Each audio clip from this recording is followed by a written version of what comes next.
Tapos may mga nagsabi rin na, syempre si Carla is mahihiluhin. Bilhan mo raw ng Bonamin. Ay naman po namin. Tapos gusto nila, katabi mo raw si Carla sa airplane kasi baka daw mahilo or ano. First time din yata niya mag-airplane. Oh, bakit ikaw first time mo din? Hindi naman kayo. Ay, oo nga pala. Nakapunta ka na pala ng Hong Kong. So, yan maganda rin na may kasama siyang nakasakay na para hindi siya kinakabahan. Siya nga. At saka Papa Joms, marami rin ako nababasa about dun sa, syempre, El Nido yun. Sikat yun.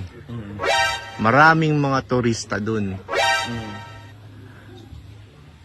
Si Papa Joms ba ay maaasahan ni Carla na magiging loyal at hindi titingin sa kaliwa at kanan?